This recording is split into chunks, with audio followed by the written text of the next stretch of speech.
ابتدا ہے رب جلیل کے بابرکت نام سے جو دلوں کے بید خوب جانتا ہے۔ میرے تمام دیکھنے والے، سننے والے اور چاہنے والے دوستوں کو دل کی اتھاہ گہرائیوں سے السلام علیکم۔ آج میں آپ کو ایک ایسے سپہ سالار کا واقعہ سنانے جا رہا ہوں جس کو ایک چھوٹی سی بچی نے گھٹنے ٹیکنے پر مجبور کر دیا۔ سپہ سالار کا اصل نام تو کچھ اور ہے، لیکن مقامی لوگ اس سپہ سالار کو دو تلواروں والا سپہ سالار کے نام سے پکارتے ہیں۔ ویڈیو شروع کرنے سے پہلے ایک گزارش ہے، اگر آپ میرے چینل پر نئے ہیں تو پلیز چینل کو سبسکرائب کریں اور ساتھ میں دیے گئے بیل آئیکن پر ضرور پریس کریں تاکہ میری ہر نئی آنے والی ویڈیو کا نوٹیفیکیشن سب سے پہلے آپ تک پہنچے۔ تو چلو دوستو، چلتے ہیں اپنے ٹاپک کی طرف۔ یہ 18 سال کا اساطیری جنگجو جوان تھا جس نے اپنے کمزور قبیلے کے مقبوضہ علاقے آزاد کرا لیے تھے۔ ہر لڑائی میں فتح اس کا مقدر تھی۔ ایک دن اس سے سوال کیا گیا کہ زندگی میں کیا اسے کسی سے شکست بھی ہوئی ہے؟ سوال سنتے ہی وہ خفیف سا ہو کر ہنس پڑا، پھر کچھ دیر سوچتا رہا۔ کچھ دیر بعد اس نے اپنا واقعہ بتانا شروع کیا کہ اس کا بچپن اور لڑکپن دونوں ہی دشمنوں کے گھوڑوں کی ٹاپ سنتے گزرا ہے۔ جب بھی دشمن کے ساتھ لڑائی ہوتی تھی، دوسرے بچے خوف سے چھپ جاتے، مگر وہ بڑے انہماک سے لڑنے والے سپاہیوں کو دیکھتا رہتا۔ ایک جنگی جینیس کی طرح تلوار کا ہر ممکنہ وار اس کے دماغ پر نقش ہوتا گیا۔ اس کے ذہن میں یہ خیال پیدا ہوا کہ ہر جنگجو کی آدھی توانائی تو ڈھال اٹھانے اور اس کا وار روکنے میں ضائع ہو رہی تھی۔ اسی بات کو مد نظر رکھتے ہوئے اس جنگجو نے دونوں ہاتھوں سے دو تلواروں کا استعمال کرنا شروع کیا اور ڈھال کو ایک سائیڈ پہ رکھ دیا اور جنگ میں ایک نئی تکنیک کو وضع کیا۔ وہ دشمن کا وار اپنی تلواروں سے روکتا اور بجلی کی طرح حرکت کرتے ہوئے دشمن کے وار سے بچ نکلتا اور اس کی تلوار دشمن کو چیر کے رکھ دیتی۔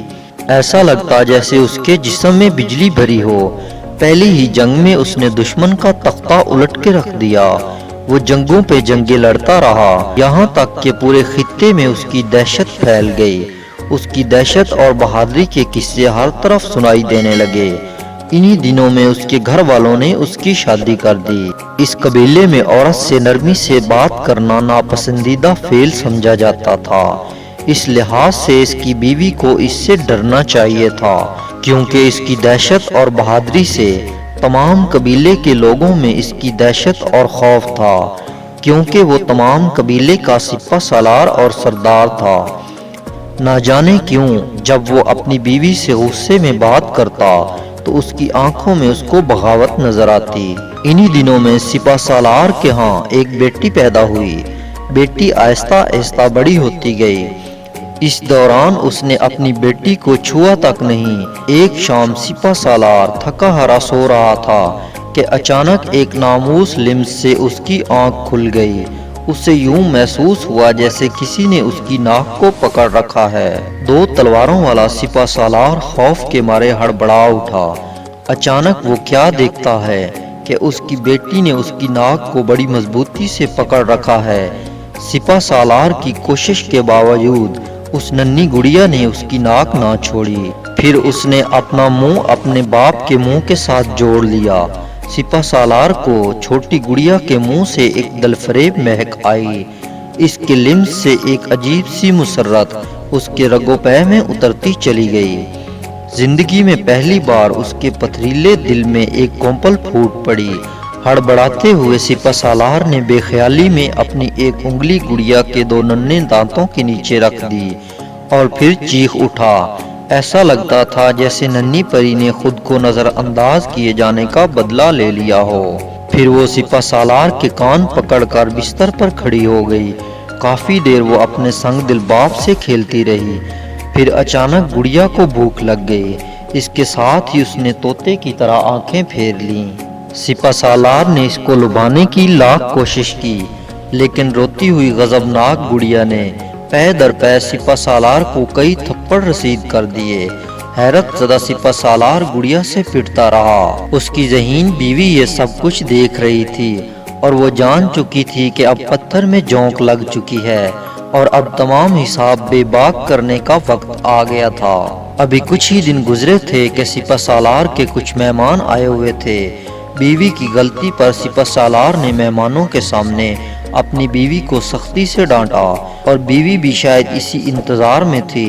وہ ایک دم سے چیخ اٹھی اور سپہ سالار سے کہا، دو تلواروں والے، میں تیری باندی تو نہیں جو تو مجھ پر اتنا رعب جماتا ہے، جا تو کسی اور سے شادی کر لے۔ یہ کہتے ہوئے اس نے اپنی بیٹی کو اٹھایا اور باہر کی طرف چلی گئی۔ وہاں پر موجود تمام لوگوں کے دل کانپ اٹھے، ہر طرف خوف و ہراس چھا گیا۔ خطے کے سب سے بڑے جنگجو کی شان میں اتنی گستاخی جو ہو گئی، تمام لوگوں کی نگاہیں دو تلواروں والے سپہ سالار پر جمی ہوئی تھیں، جو سکتے کے عالم میں کھڑا تھا۔ پھر اچانک سپہ سالار نے تلوار نکالی اور ننگے پاؤں اپنی بیوی کے پیچھے بھاگا۔ اس کی بیوی بے خوفی کے عالم میں حویلی سے باہر نکل رہی تھی۔ ماں سے چمٹی ہوئی معصوم بچی پیچھے کی طرف منہ کر کے اپنے باپ کو لپکتا ہوا دیکھ رہی تھی۔ وہ اپنی بیوی کے قریب پہنچنے ہی والا تھا کہ اسے اچانک ٹھوکر لگی اور وہ گرتے گرتے بچا۔ ننھی گڑیا کہکا لگا کر ہنس پڑی۔ وہ سمجھی اس کا باپ اس کو ہنسانے کے لیے کرتب کر رہا ہے۔ دو تلواروں والے سپہ سالار کے دماغ میں ابلتے ہوئے آتش فشاں پر کچھ شبنم برس پڑی۔ پہلی دفعہ اسے خیال آیا کہ اگر میں نے اس عورت کو مار دیا تو گڑیا رو پڑے گی، خون اگلتی ماں سے چھین کر میں اسے کیسے چپ کراؤں گا۔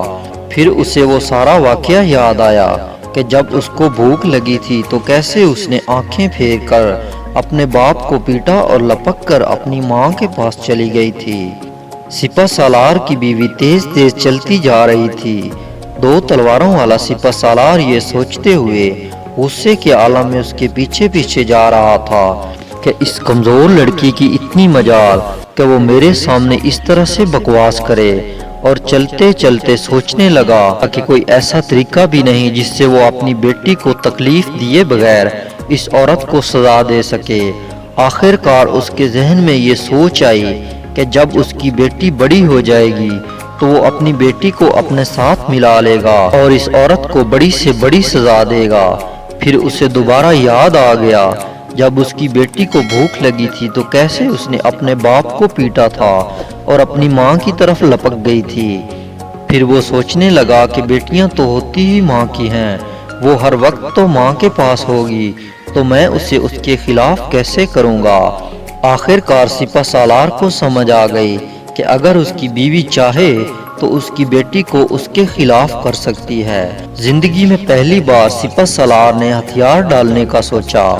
اس کو پہلی بار محسوس ہوا کہ ہر جنگ جیتنے کے لیے نہیں ہوتی۔ ٹھنڈی زمین پر ننگے پاؤں چلتے چلتے اس کے پاؤں برف بن چکے تھے۔ اس کی بیوی چلتے چلتے دشمنوں کے علاقے تک پہنچنے والی تھی کہ اچانک سپہ سالار نے آواز لگا کر اسے بتایا کہ آگے جانا خطرناک ہو سکتا ہے۔ جب اس کی بیوی نے سپہ سالار کی شکست خوردہ آواز سنی تو وہ دل ہی دل میں مسکرائی۔ پھر اس نے اپنے شوہر کو ٹھنڈی زمین پر چلتے دیکھا تو اس نے اپنی گلابی جراب اتار کر اس کو پہننے کے لیے دی۔ سپہ سالار اور اس کی بیوی واپس اپنے قبیلے کی طرف آنے لگے۔ تمام بستی والوں کو یہ یقین تھا کہ سپہ سالار اپنی بیوی کا کٹا ہوا سر اپنے ساتھ لائے گا، کیونکہ وہ ہمیشہ دشمنوں کا سر کاٹ کر لاتا تھا۔ لیکن اس وقت بستی والوں کی حیرت کی انتہا نہ رہی جب انہوں نے دیکھا کہ سپہ سالار نے ایک ہاتھ سے اپنی بیٹی کو اٹھایا ہوا تھا اور دوسرے ہاتھ میں اسے بہلانے کے لیے جنگلی پھول پکڑے ہوئے تھے۔ سپہ سالار جب بستی والوں کے قریب پہنچا تو تمام بستی والے اسے گھور گھور کر دیکھ رہے تھے۔ سپہ سالار یہ ساری صورتحال دیکھ کر ایک دم سے رک گیا اور طیش میں آ گیا۔ اس نے دونوں تلواریں نکالی اور ایک سائیڈ پہ پھینک دیں اور بستی والوں سے کہا، جاؤ اپنا نیا سپہ سالار چن لو۔ بستی والوں، میں ایک بیٹی کا باپ ہوں اور بیٹیوں کے باپ زیادہ دیر نہیں لڑ سکتے۔ اس طرح ایک بہت بڑا جنگجو ایک چھوٹی سی ننھی گڑیا کے سامنے گھٹنے ٹیکنے پر مجبور ہو گیا۔ اولاد ایک ایسی اللہ تعالیٰ کی نعمت ہے جس کی خاطر انسان ہر طرح کا کام کرنے پر مجبور ہو جاتا ہے، چاہے وہ دنیا کا سب سے بڑا سپہ سالار ہی کیوں نہ ہو۔ یا پھر دنیا کا سب سے غریب تر انسان ہی کیوں نہ ہو، اللہ رب العزت کی بارگاہ میں میری یہ دعا ہے کہ اللہ رب العزت تمام انسانوں کے بچوں کو نیک بنائے اور صحت والی زندگی عطا فرمائے۔ اگر میری ویڈیو اچھی لگی ہے تو ویڈیو کو لائک کریں اور اپنے دوستوں کے ساتھ شیئر ضرور کریں اور کمنٹ میں اپنی رائے کا اظہار ضرور کیا کریں۔ نیکسٹ ویڈیو کے لیے اجازت دیجیے، دعاؤں میں یاد رکھیے گا۔ اللہ آپ کا حامی و ناصر ہو۔